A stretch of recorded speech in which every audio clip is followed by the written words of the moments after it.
Inicios de la década de 1790, Estados Unidos. Eran los tiempos del viejo oeste, donde se escribirían leyendas de vaqueros y forajidos de esta nación. En esta época la mayoría de los pueblos se vivía sin el régimen de la ley. Aún se conquistaban pueblos y territorios indígenas. Mismos territorios décadas más adelante se interconectarían por la llegada de los trenes. Por aquellos tiempos en el poblado de Staten Island, ciudad de Nueva York, en una humilde vivienda nacía un niño, hijo de un marinero analfabeto. Este pequeño, nacido en medio de un hogar lleno de carencias, sería años más adelante el hombre responsable de realizar estas conexiones ferroviarias, y se convertiría en un gran empresario, dueño de una fortuna colosal. Su nombre, Cornelius Vanderbilt, el hombre que comunicó a Estados Unidos, uniendo las diferentes capitales y pueblos de este país con vías ferroviarias, hecho por el que ahora es considerado el primero de los titanes de la industria pesada estadounidense. Detrás de este hombre ejemplar y su inmensa fortuna, hay una gran historia de superación. Cómo este niño de clase trabajadora en medio de un hogar pobre, llegó a convertirse en un exitoso hombre de negocios, pilar de la industria, y uno de los hombres más ricos del mundo. A continuación, la historia del comodoro Cornelius Vanderbilt.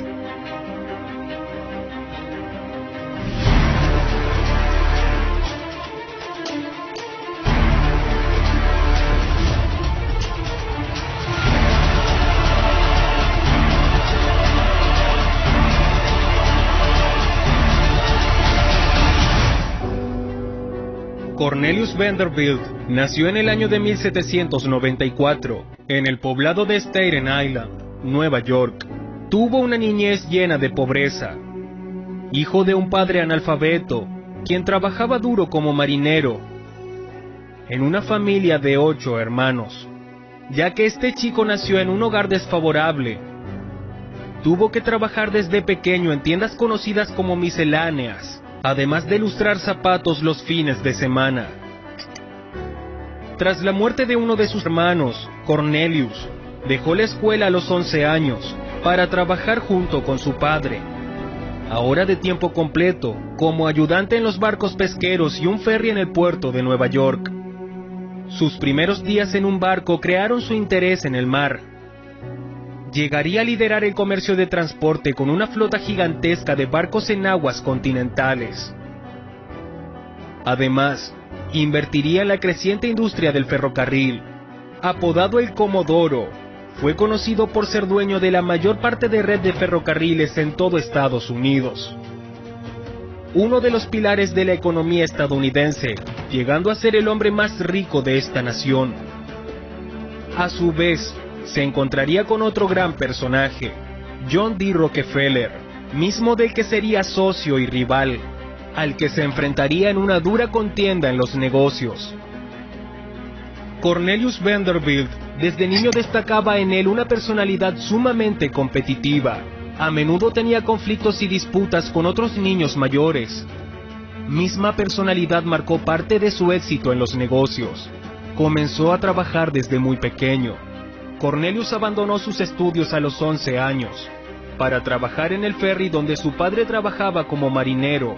En este primer empleo el pequeño Cornelius recibía poco menos de la mitad del salario de los demás marineros. Estos primeros días en un barco crearon su interés en el mar. A los 16 años, Vanderbilt ya había ahorrado $100 y usó el dinero para comprar su propio barco de vela, uno pequeño al que bautizó como Swiftsure, en honor a un submarino. Tal era su energía y entusiasmo que demostraba este joven en su oficio como marinero, que los miembros de la tripulación y otros capitanes comenzaron a llamarlo el Comodoro, en broma, sobrenombre con el que se conoce al capataz de los barcos, mismo apodo que se quedó con él toda su vida. El joven Comodoro de 16 años comenzaría un negocio de transporte de pasajeros en el puerto de Nueva York con su primer barco de vela. Y a continuación, el pequeño negocio evolucionó poco a poco al transporte de mercancías secas entre Staten Island y Manhattan. Con apenas 18 años, su astucia lo llevó a conseguir un contrato menor para proporcionar suministros a los fuertes en las orillas del río Hudson. Para el año de 1813, a los 19 años, Vanderbilt se casó con una de sus primas, Sophia Johnson, y se mudaron a una pequeña pensión en Manhattan. Vanderbilt siempre había vivido en la escasez, así que era un hombre de gustos simples, y a pesar de que ya generaba buen dinero, vivía en una humilde vivienda. En 1817, un empresario de alta mar, Thomas Gibbons, le pidió a Vanderbilt que comandara uno de sus barcos de vapor entre Nueva Jersey y Nueva York. Vanderbilt, con 23 años, se convirtió en el gerente comercial de Gibbons, y a mediados de la década de los 1830s, iniciaría en el negocio de los barcos de vapor por sí mismo. Los clientes que lo conocían contrataban el servicio del Comodoro. Su capacidad para robar clientes de otras empresas fue notable, que sus competidores le llegaron a ofrecer muchísimo dinero para que abandonara el comercio. En 1846, ahora a sus 52 años, Vanderbilt ya era dueño de una flota de más de 100 barcos enormes de vapor.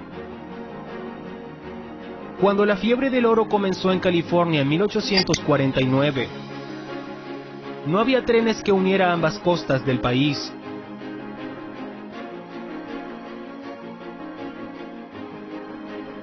Así que Vanderbilt cambió las líneas de alta mar hacia Panamá para que ambas costas pudieran comunicarse por mar.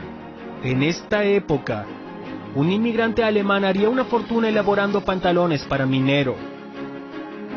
Su nombre, Levi Strauss, creador de la famosa marca de pantalones. Historia completa que puedes conocer en nuestro canal. Años más tarde, en 1855, Vanderbilt invirtió en vapores transatlánticos y ya era fabricante de motores de vapor de los grandes barcos.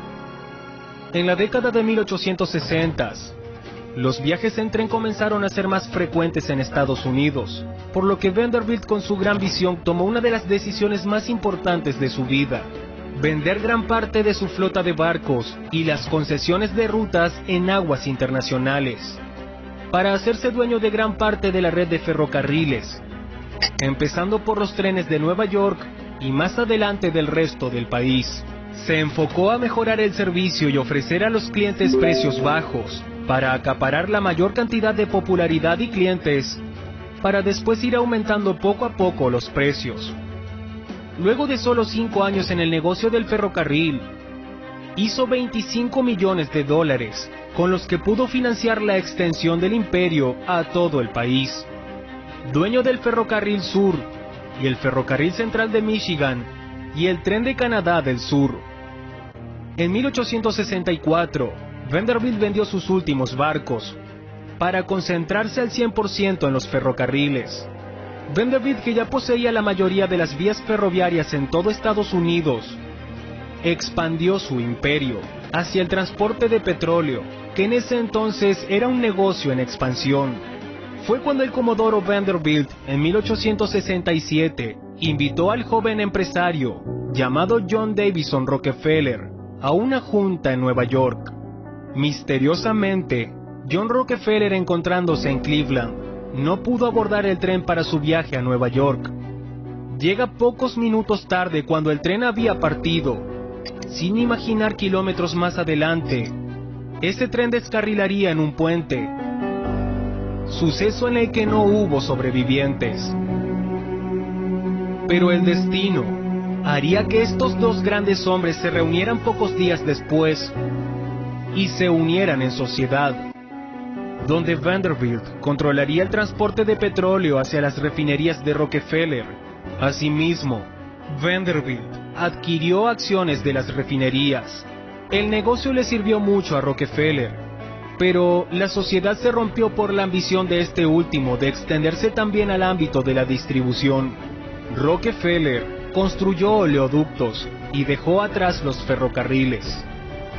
Esto no le gustó para nada a Vanderbilt, así que competirían por el negocio del transporte petrolero, por lo que se sospechó que Vanderbilt, tiempo atrás, anticipándose en el futuro, quería echar de su camino al entonces joven John D. Rockefeller para controlar el negocio del petróleo, donde aquel ferrocarril se descarriló. Aunque esto se quedó solo en una leyenda. Para el año de 1869, Vanderbilt ordenó la construcción de la gran estación central en la calle 42 de Park Avenue, en Manhattan. Vanderbilt dejó a su hijo William a cargo de su negocio durante los últimos años de vida. Y finalmente en 1877, a los 83 años, el Comodoro muere, dejando la mayor parte de su patrimonio a su heredero William Vanderbilt, modestas sumas de dinero a cada uno de sus 9 hijos. Recordemos que el imperio de este gran personaje nació al trabajar de marinero a los 11 años. Quizás su gran ambición viene de haber experimentado una infancia de dura pobreza.